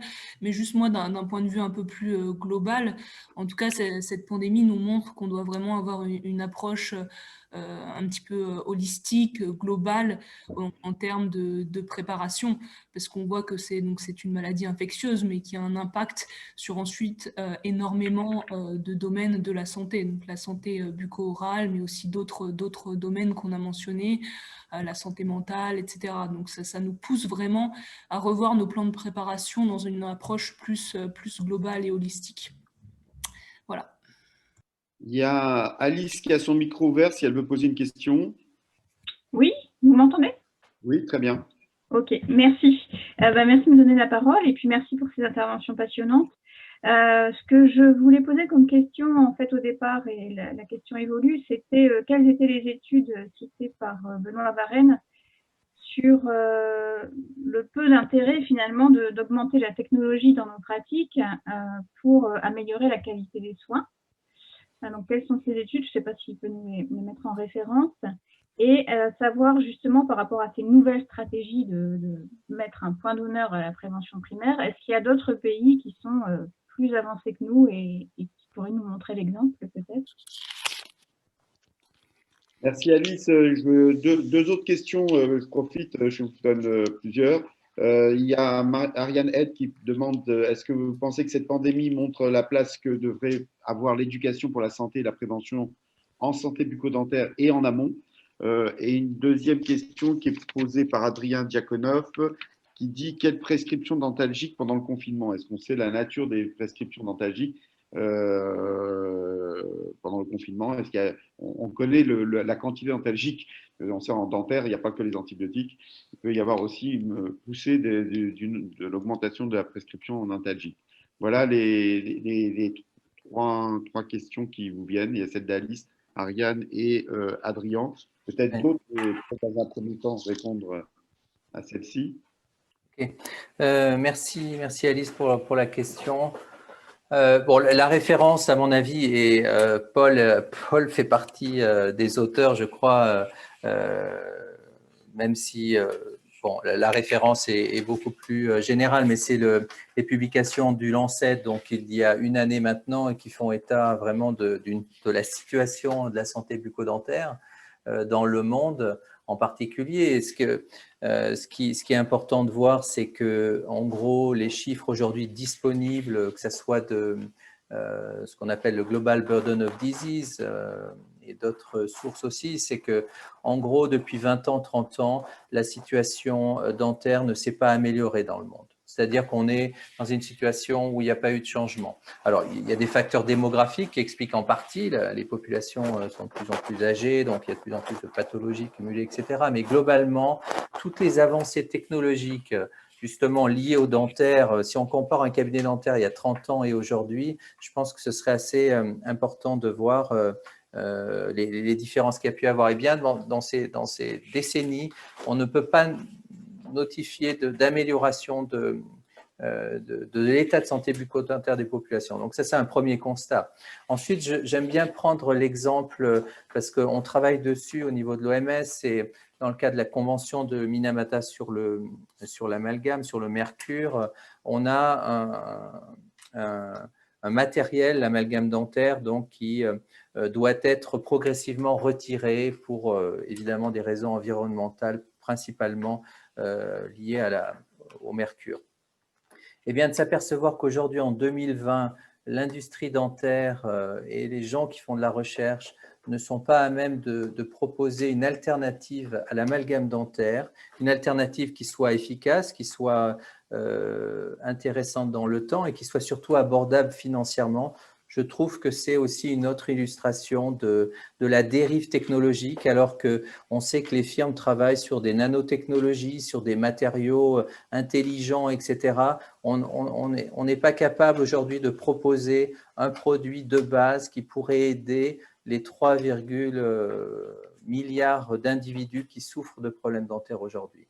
Donc, il y a une fuite en avant, je maintiens, de la technologie, mais qui malheureusement ne répond pas et n'arrive pas à répondre à cette demande en soins de base essentiels. Et c'est pour ça que l'OMS essaye de faire la promotion à nouveau de soins moins invasifs, de soins à partir d'interventions moins technologiques en tout cas, et qui, on le sait, pour certains, sont particulièrement efficaces. Voilà, j'en reste là, j'espère avoir répondu. Et si je peux juste rebondir également sur ce point que Benoît vient de mentionner, sur cette dérive un petit peu technologique. Donc moi, j'ai la vision un peu plus sur tout ce qui est réponse aux épidémies.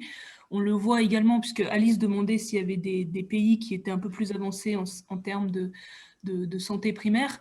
Mais ce qu'on voit en fait dans la réponse, en tout cas aux épidémies, c'est que beaucoup de pays qu'on appellerait en développement, donc des pays qu'on considère moins avancés que des pays européens par exemple, ont de temps en temps des meilleures stratégies de riposte, puisqu'ils se concentrent vraiment sur des interventions de base, comme l'identification des contacts et le suivi des contacts. Et on voit que, par exemple, en France, et en France et en Europe, aux États-Unis, toutes ces mesures de santé publique de base ont été un peu perdues de vue au profit, justement, de plus en plus de technologies. D'où le besoin, effectivement, de se reconcentrer un peu sur des stratégies épidémiologiques de base.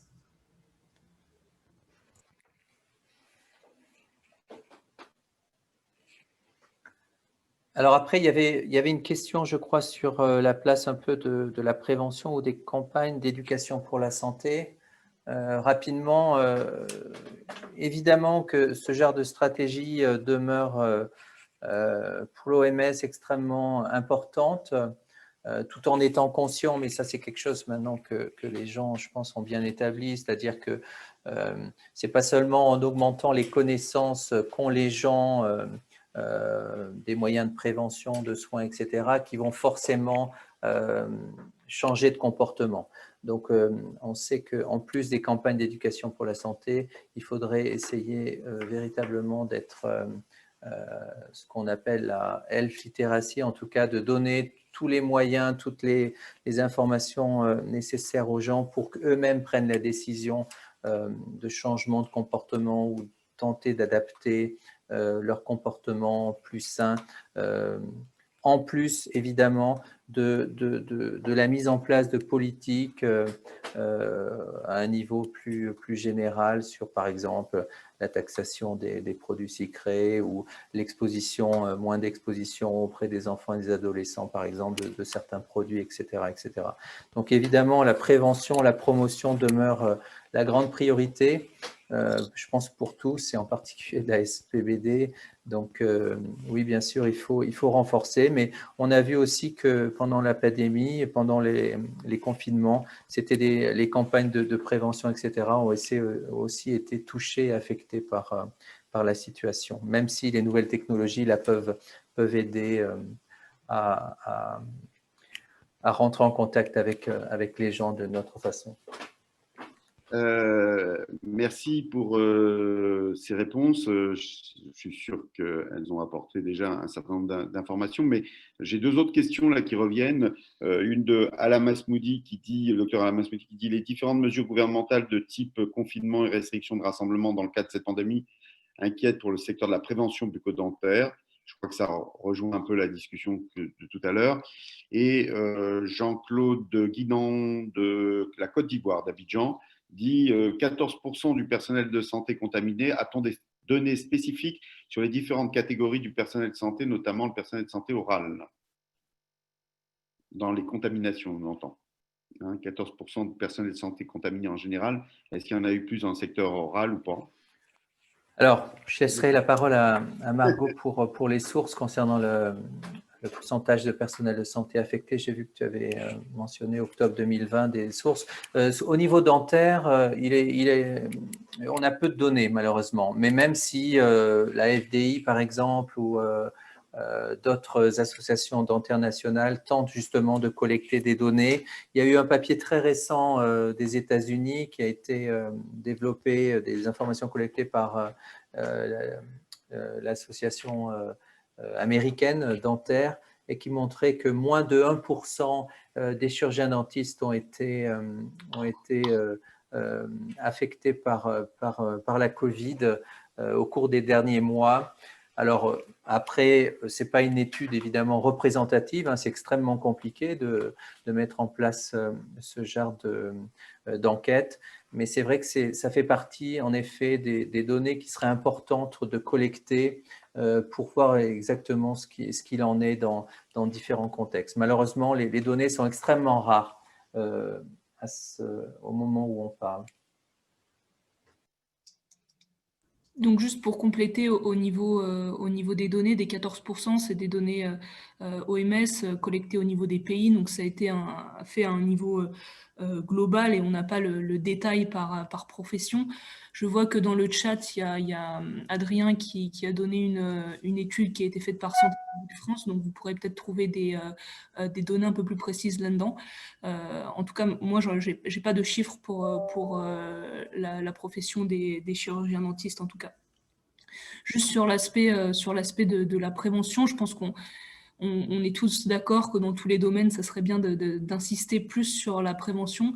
Il y a encore un manque de financement à ce niveau-là. Benoît le mentionnait, qu'il y a de moins en moins de financement. Et la prévention, malheureusement, ce n'est pas vu comme une priorité en période de ce qu'on pourrait appeler de paix.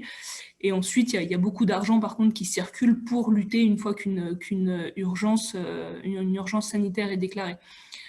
Donc, c'est vraiment essayer de sortir un peu de ce cercle vicieux qui fait qu'on n'a pas d'argent pour la prévention, alors qu'on sait économiquement que c'est beaucoup plus rentable d'investir en prévention. Voilà. À toi, Fabien. Merci Margot. En l'occurrence, j'ai Shore qui voudrait prendre la parole. C'est monsieur ou madame, je ne sais pas, ou docteur Shore, qui voulait la parole. Elle a l'autorisation de prendre la parole, donc si elle le souhaite. Je n'arrive pas en fait à me connecter. Eh bien, vous êtes connecté. Ah bah très bien, parfait. Bonjour à tous. Merci infiniment de votre intervention qui nous a bien éclairé sur la situation.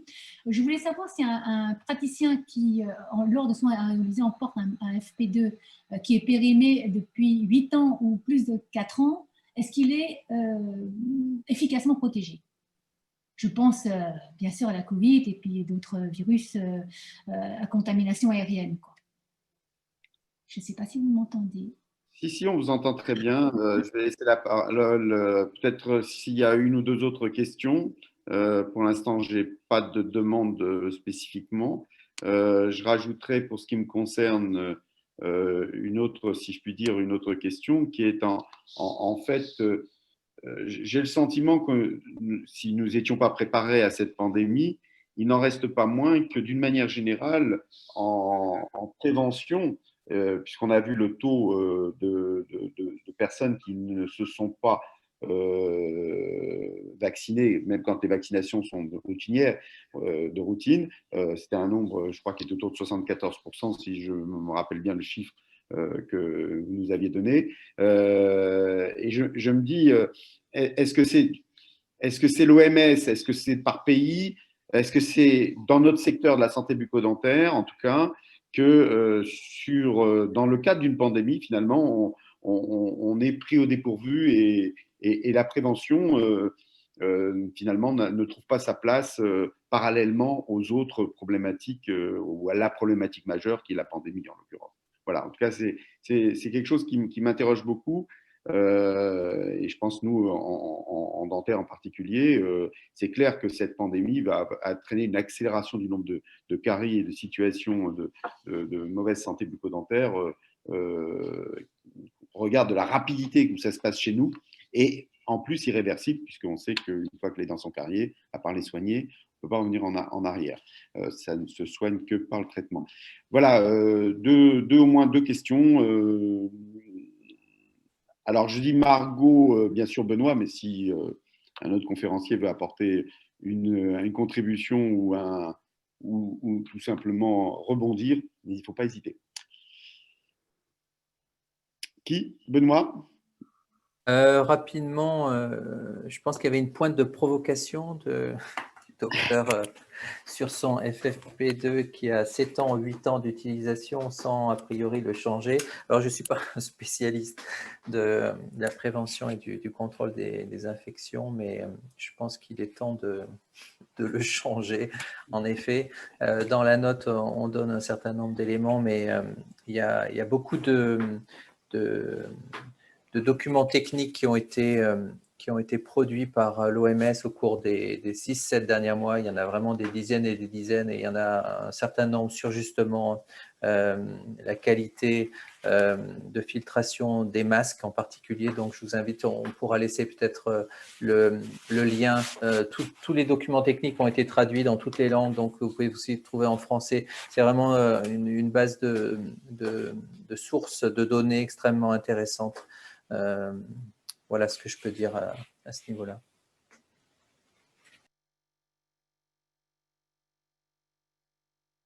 Margot, peut-être?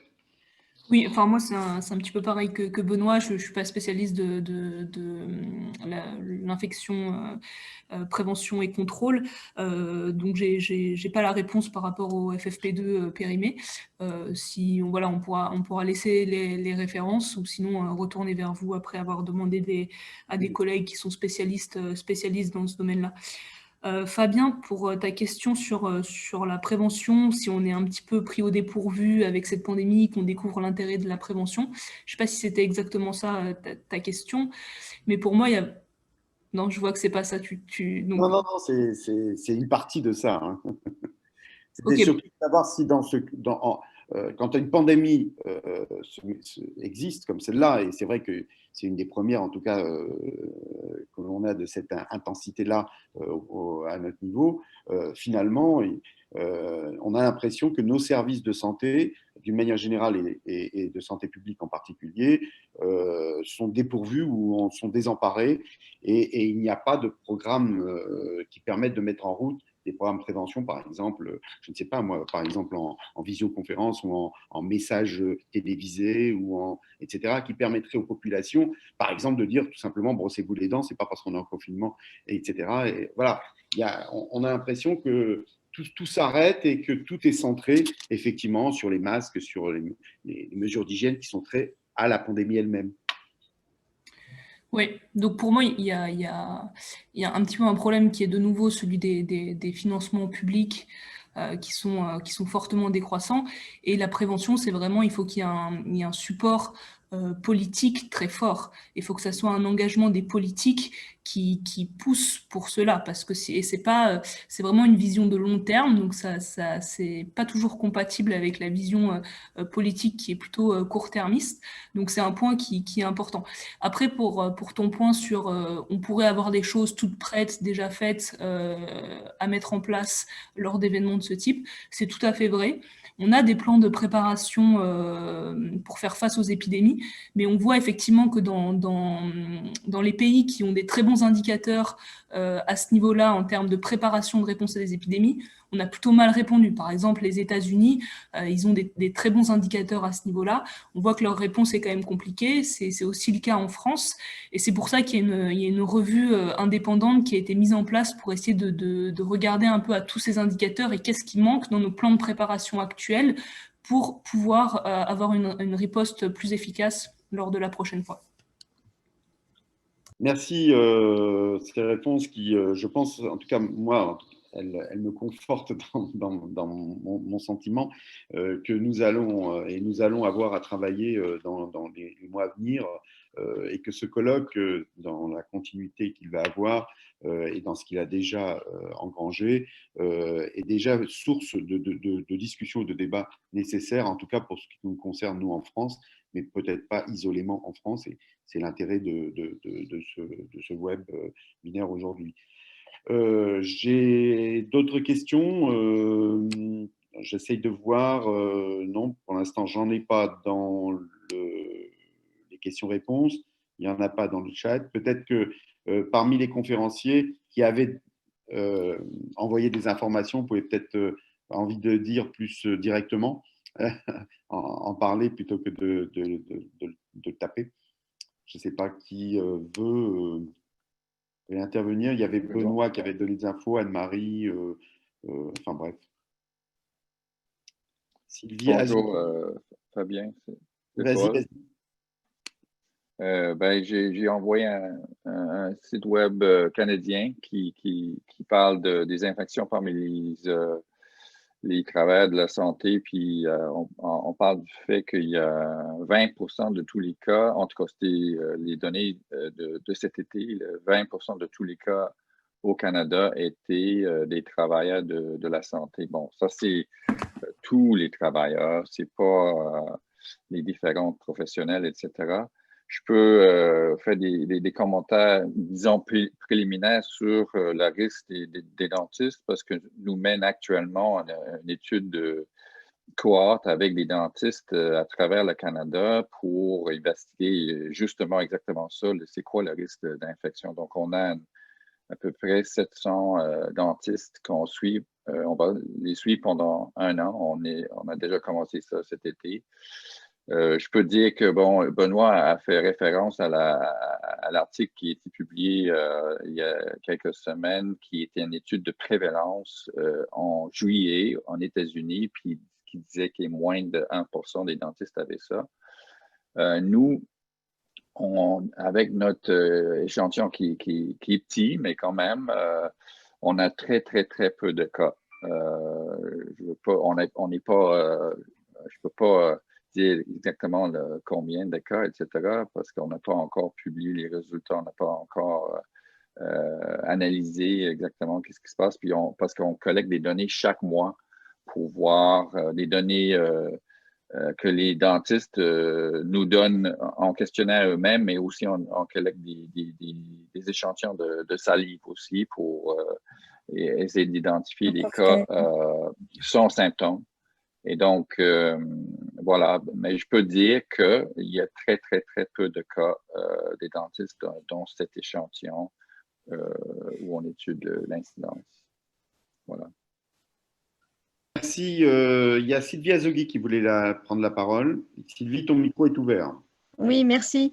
Je voulais juste rebondir par rapport à justement les problématiques de prévention et de promotion de la santé.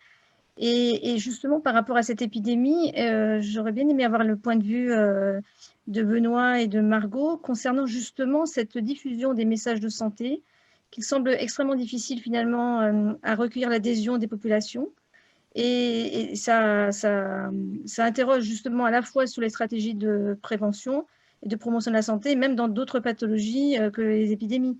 Donc moi, je me pose vraiment la question de quels sont finalement nos leviers d'action et quelles sont les interventions probantes justement pour recueillir l'adhésion des populations devant ce type d'épidémie et de toute façon devant des pathologies dites chroniques. Merci. Je ne sais pas, qui veut répondre? C'est une bonne question, délicate, dans le sens où en effet, on sait, bon, si on parle du contexte européen, encore une fois, et français, mais c'est clair que les gens ne se limitent pas à juste recevoir des messages et puis appliquer ce qu'on leur demande de faire. Il y a longtemps qu'on sait ça, malheureusement, en particulier en France peut-être. Mais c'est clair que, bon, en tout cas, l'expérience, nous, ce qu'on essaie encore une fois de travailler, ça va être une démarche plus de, pas simplement d'envoyer des informations, mais en tout cas de faire en sorte que les gens puissent avoir un ensemble de connaissances assez poussées sur, par exemple, des modes de prévention des pathologies, mais aussi qu'est-ce qu'implique le recours aux soins, et encore une fois, quel impact pour le budget du ménage, etc. Enfin, un ensemble. Je pense que les gens ont vraiment besoin, pour se faire une idée, et puis de forger une conviction pour leur santé, d'un ensemble d'informations bien plus que des messages liminaires, etc., qui leur demanderaient de faire ci ou ça. En plus, et je reviens sur ce que je disais tout à l'heure, on sait que ce genre d'activités ne vont pas suffire, elles devront être accompagnées de politiques de santé fortes qui vont accompagner, qui vont faciliter les gens à appliquer ce genre de changement de comportement, si c'est le cas, etc. Le sucre est un bon exemple là-dessus, quoi. On ne peut pas demander aux gens et aux enfants encore moins d'arrêter de manger des bonbons, quoi. Il faut non seulement évidemment apporter un ensemble d'informations sur le risque et les conséquences, mais aussi accompagner par moins d'exposition à de la publicité, avec certainement une augmentation de la taxation sur certains produits trop sucrés, en particulier les boissons sucrées. Enfin donc, je veux dire, aujourd'hui, on sait que si on veut accompagner les gens, puis c'est plus un accompagnement évidemment, pour qu'ils puissent améliorer leur comportement en santé et en définitive prendre conscience aussi de ce que ça peut leur apporter en plus, eh bien c'est vraiment un ensemble d'interventions au niveau individuel, mais aussi au niveau collectif et politique. Encore une fois, on revient à l'importance du politique et des politiques de santé qui vont avoir un impact et qui vont aussi contribuer à cet ensemble, à ce paquet un peu d'interventions pour s'assurer que les choses vont s'améliorer. Oui, si je peux juste rajouter sur ce point, c'est la communication des messages en santé publique. C'est un sujet très important et d'autant plus, je sais pas, au cours de la dernière décennie, parce qu'on voit vraiment un phénomène en fait de réduction de la confiance de la population dans des sources d'informations qui étaient auparavant considérées comme légitimes. Donc c'est le cas de la communauté scientifique, mais c'est le cas également des gouvernements et des autorités nationales. Donc les gens ne font pas automatiquement confiance à ces autorités qui étaient considérées comme légitimes auparavant. Il y a également une large population, donc surtout chez les populations assez jeunes, qui s'informent sur des nouveaux médias, donc les réseaux sociaux, Twitter, etc. Et c'est vrai que les autorités qui étaient considérées comme légitimes auparavant ont mis un peu de temps à s'adapter à ces nouveaux moyens de communication et à communiquer plus sur différents canaux. Donc il y a vraiment ce souci de la confiance qui est à bâtir pour que les populations puissent adhérer au message de santé publique. Il y a le souci de s'adresser à la population et à différents publics via différents canaux, donc également sur les réseaux sociaux par exemple. Et il y a un souci qui s'accumule avec ce type d'événement qu'on est en train de vivre, c'est-à-dire l'émergence d'un nouveau virus, c'est qu'il y a énormément d'inconnus, avec des connaissances scientifiques qui s'accumulent au fur et à mesure des jours. Et du coup, le public peut considérer ça comme un petit peu des incohérences dans le discours des autorités sanitaires. Par exemple, sur la transmission, sur ce qu'on sait sur la transmission, etc. Et ça peut affecter d'autant plus la confiance qu'on a dans les autorités sanitaires et scientifiques. Donc, c'est vraiment des points très importants contre lesquels, en tout cas, il faut lutter contre les fausses informations qui circulent, etc. Et essayer d'être le plus transparent possible sur ce qu'on sait, sur ce qu'on ne sait pas et ce qu'on devrait faire. Voilà. Merci. J'ai trois personnes à qui j'ai donné la possibilité d'intervenir en direct. Il y a Marie, il y a Marie Bizert qui avait une question à poser, et puis il y a Armel Gab-Mikeng, excusez-moi si je prononce mal. Voilà, alors on va commencer par Marie. Courte comme question parce qu'on se rapproche de la pause. Oui, d'accord. Merci beaucoup. Est-ce que vous m'entendez? Oui, oui, oui. J'avais une question plutôt inverse par rapport à celle de Paul de Montréal, où il a demandé si l'importance des soins, cette pandémie avait mis en évidence l'importance des soins dentaires d'une manière générale, qu'elle soit considérée dans une approche globale de la santé. Moi, plutôt, de ce que je vois sur le terrain, notamment auprès des professionnels du secteur social qui accompagnent les personnes en situation de précarité, c'est plutôt l'impression que c'est la profession dentaire qui est à part et qui donc renforce l'impression auprès des personnes que c'est je dirais, inaccessible pour eux. Ça demeure inaccessible. Est-ce que… Donc voilà, en fait, chez nous, par exemple, au Cameroun… Attends, Armel. Voilà, c'est pas tout de suite. Marie, simplement, merci de la question. On va prendre les autres et puis les deux autres, et puis après, nos panélistes répondront. Mais par contre, Marie, merci de te présenter. Tu es Marie? Ah, pardon, Marie Merveille de l'association CEDEV à Lyon, et où on fait de la prévention, voilà, globalement, des professionnels. Merci Marie de la SODEV. Donc Armel. Oui, donc voilà. Je disais tantôt que, par exemple, chez nous au Cameroun, on préconise l'utilisation de bains de bouche antiseptiques pour, par exemple, minimiser les risques de contagion ou de contamination. Et là, j'aimerais savoir, qu'en est-il des autres pays, par exemple, cette solution-là est efficace pour prévenir les risques? Merci. Et puis, peut-être Marie Bizert, tu veux dire quelque chose?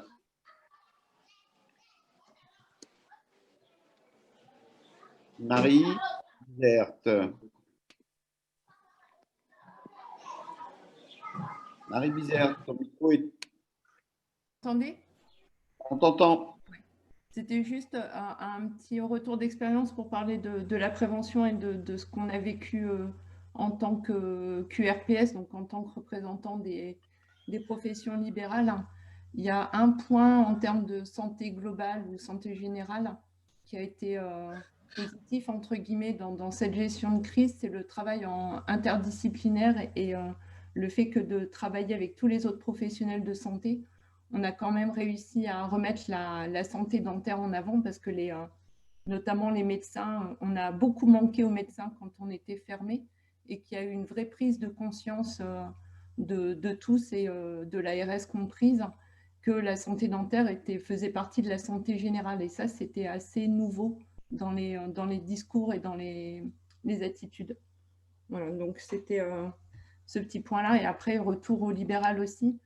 Et sur la prévention, c'est vrai qu'en ce moment, l'offre de soins étant grandement diminuée en termes de plage horaire avec les plages d'asepsie, c'est vrai que c'est extrêmement frustrant de devoir décaler les détartrages ou les consultations de contrôle parce qu'on est obligé de prioriser sur le curatif et les urgences relatives. Voilà. Merci. Je pense qu'on peut en rester là pour les questions de cette première session. Je vais laisser à Benoît et à Margot, ou à Margot et à Benoît, de donner leur point de vue à la fois sur les questions posées et puis pour finir cette première session, on fera une pause après de 10 minutes à peu près et on repassera à la deuxième session. Benoît, Margot, Benoît, votre mot avant la pause. Je peux commencer et puis Margot pourra poursuivre. Je ne suis pas sûr d'avoir compris la question de Marie en fait. Fabien, je ne sais pas quel était le sens exact. J'ai compris que ce serait peut-être les professionnels de la santé dentaire qui ne seraient pas trop enclins à être plus intégrés, c'est ça, dans le système de santé ou... Alors, elle dit dans la conversation, parmi les propositions de reconstruction, il y a en effet une volonté de renforcement des compétences de tous les professionnels pour pouvoir intervenir dans les cliniques cabinets, notamment en matière de prévention. Je pense que c'est plutôt un problème de formation et l'OMS pourrait avoir un impact sur ces réorganisations nécessaires afin de réduire les inégalités sociales. Voilà. En matière de prévention, il y a moins de collaboration, quoi. Vas-y, Marie, tu veux… Alors, ma précision, en fait, c'était des retours qu'on reçoit, nous, quand on intervient sur le terrain avec les professionnels du secteur social, surtout, c'est qu'ils ont l'impression qu'en face, ils ont en face d'eux des professionnels dentaires qui ne sont pas au fait de tout ce qui peut être déterminant de santé pour une personne en situation de précarité. Donc, un travail collaboratif, certes, mais voilà, moi, ma question, c'était est-ce que l'OMS pourrait avoir un impact sur, justement, auprès de la profession dentaire qui est souvent un peu à côté, quoi. Enfin, en tout cas perçue comme à côté dans le système de santé générale. Donc, c'est bien, j'avais, je crois, compris le sens. Alors, l'OMS travaille actuellement sur un programme super ambitieux qui est un peu de redéfinir les profils, les compétences des agents de santé en général, essayer de revisiter un petit peu l'approche justement pour répondre à ce qu'on appelle maintenant des soins centrés sur la personne et non pas seulement sur le patient.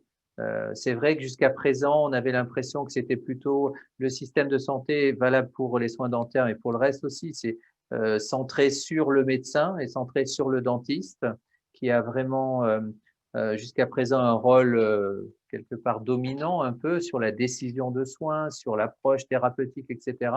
Et on sait aujourd'hui qu'évidemment, et c'est lié peut-être à la question aussi de Sylvie, quoi, que les gens sont plus près aujourd'hui d'écouter et d'appliquer ou de changer de comportement, etc., parce que quelqu'un leur a dit de faire ça, que ce soit un médecin en blouse blanche ou autre. Donc ça, je pense qu'il y a vraiment toute une réflexion de la part de l'OMS justement pour pousser en direction, donc évidemment, de plus d'écoute, de profils de santé qui seraient assez moins spécialisés et qui pourraient évidemment à terme aussi faire partie d'équipes interdisciplinaires. Donc je pense que Stéphanie et Alison, Paul en parleront plus tard, mais c'est clair qu'au niveau éducation, au niveau fac dentaire, etc., il y a tout un travail à faire pour ce qu'on appelle aussi l'éducation interprofessionnelle et la pratique interprofessionnelle. On sait aujourd'hui, parce que de plus en plus, les gens, on a plus de données sur la comorbidité, c'est-à-dire qu'on a des gens qui viennent parce qu'ils ont un diabète, ils ont un problème dentaire, ils ont un problème cardiaque, ils ont un problème d'obésité. Donc, c'est vraiment pas une personne ou un spécialiste qui peut répondre à la question, mais ça va être une équipe pluridisciplinaire qui va être formé justement pour avoir une approche beaucoup plus holistique sur le problème de santé de la personne. Je sais qu'au Canada aussi, il y a des gens qui travaillent là-dessus. Je pense à Christophe Bedos, je ne sais pas s'il est là, mais qui s'intéresse à toutes ces questions. Donc, en effet, je pense qu'il y a un mouvement qui prend de l'ampleur justement sur ces questions-là pour faire en sorte que les professionnels de la santé soient véritablement plus ouverts, plus à l'écoute et puis qu'ils aient des compétences plus larges et oui, moins spécifiques et précises. Et malheureusement, le dentiste est le bon exemple de quelqu'un d'hyper spécialisé et qui va s'intéresser à la bouche, à la dent et pas forcément à la personne qui est face à lui. Voilà. Je réponds rapidement à Armel sur le Cameroun. Alors, la question, c'était lié justement au bain de bouche. Ce qu'il y a de sûr, on sait que dans le cadre de la pandémie et du virus, il y a certains bains de bouche, la chlorhexidine en particulier, je pense, qui n'est pas efficace. Donc, dans la note d'information, j'ai mis le lien à la note intérimaire qu'on a publiée. On précise bien que c'est du peroxyde d'hydrogène à 1% ou de la povidone iodée à 0,2% pendant 20 secondes avant l'examen ou au début de tout acte, qui va réduire la charge salivaire en microbes buccaux, y compris le SARS-CoV-2. Donc à ce niveau-là, il ne faut pas croire que c'est un bain de bouche qui va avoir cette action virucide. Il faut faire extrêmement attention à ça et je vous invite à parcourir la note à ce sujet. Voilà, merci. Merci à vous deux pour cette première partie. Je pense qu'on va rester là pendant 5-6 minutes. On va essayer de laisser reposer un petit peu tout le monde parce qu'on sait commencer les visioconférences, quand c'est trop longtemps, ça fatigue un petit peu. Donc, de pouvoir un petit peu sortir de l'écran. Je voudrais dire que si nous étions en moyenne à peu près une centaine de personnes connectées, il y en a qui sont connectés sur Twitter, il y en a qui sont connectés sur YouTube, puisqu'on est aussi en direct sur YouTube et on est en direct aussi sur notre site. Donc, les gens des participants sont sur différents créneaux et donc on fera le calcul après de l'ensemble. En tout cas, ça veut dire que ce sujet a intéressé plus d'une centaine de participants. Donc, merci à vous. Je propose qu'on en reste là et je relance tout le monde dans 5-6 minutes en commençant par l'intervention suivante qui est celle de Damien, je crois, si je ne me trompe pas, et Jean-Noël Vergne et Damien Hofner. Voilà, si je ne me trompe pas, c'est bien ça. Voilà, à tout de suite et merci.